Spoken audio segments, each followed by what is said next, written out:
بسم الله الرحمن الرحيم. الله أكبر.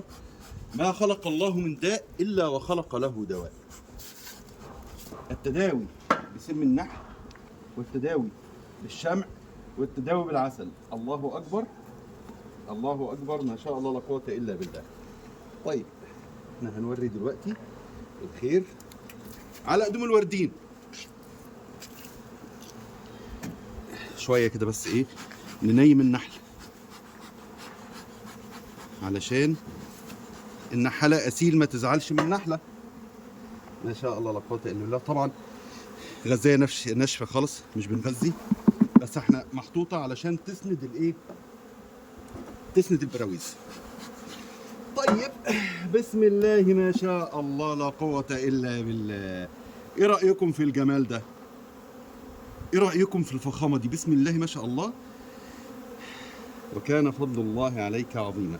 ما شاء الله اليرقات ممكن تبقى واضحة هنا، في حاجات بيضة هنا كده يا دكتورة أسيل، شايفة كده باينة؟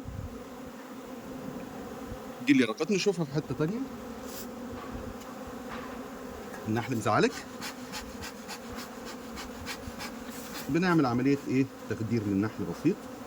ما شاء الله ملكة شغالة كويس، بيض محمص. الله أكبر ما شاء الله. ده كان برواز جديد، خليه دلوقتي لسه ما اشتغلوش عليه. الله أكبر. طبعا احنا سايبين بيوت الديكور دي علشان خاطر ايه؟ موسم التلقيح اللي جاي.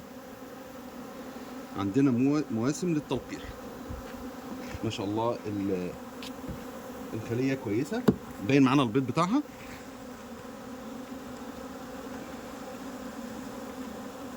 الله أكبر الله أكبر ما شاء الله.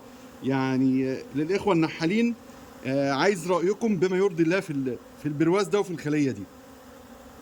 بغض النظر عن الذكور دي هتبقى كتير قوي عندنا.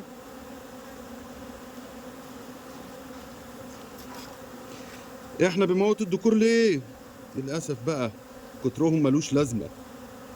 يعني لو في منهم ذكرين 3 حلوين أحسن ما يبقى عندنا كل العدد ده كله، لأن هم أساسا لا بيعملوا حاجة غير تلقيح، واحنا الحمد لله رب العالمين الخلية ملقحة وتمام التمام، ولكن احنا بنخليهم علشان خاطر الموسم الجديد. اللهم صل على النبي. شوف كده في حبوب اللقاح. الله اكبر. شوفي بقى حبوب اللقاح دي أسيل، وشوفي الذكر ده، شوف ما شاء الله. ما تخافيش من النحل، ما تخافيش. عاش عاش النحالة أسيل، عاش.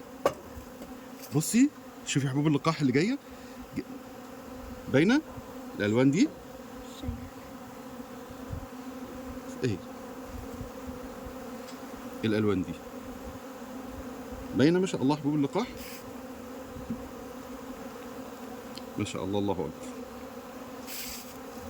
ما تخافيش ما تخافيش.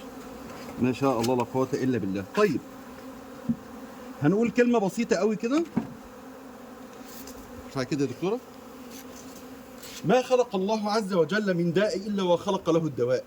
التداوي بسم النحل، بقرص النحل اللي احنا شايفينه ده خير. اللي بيتقرص من ده خير يا جماعه. اهو القرص اهو، شايفين القرص اللي على ايدي ده؟ للاسف ده في الجوانتي، فالحمد لله في الجوانتي عشان بنتقرص كتير، فكل ده خير. ده كله بيعمل ايه بقى سبحانه وتعالى؟ الله، لو اي حد عنده اي مشاكل في الغضروف، في عرق النسا، في العظام، او اي امراض تانية كتير، الخشونه بقى. احنا عندنا الشعب المصري كله خشونه، كله خشونه. فلما حضرتك تيجي تتقرص معانا بنحل زي كده، او تاخد منه حقن سم النحل تحت الجلد، او تاخد منه الكريم بتاع سم النحل، سبحان الشافي. ده كله انا مستنيكم على فكره عندنا. فين بقى؟ فين يا اسيل؟ في عسل نحل التسنيم. ليه بقى؟ عشان احنا بفضل الله عندنا فخامه المنتج تكفي. والسلام عليكم. خليكي زي ما انت. هتعمل لها خط.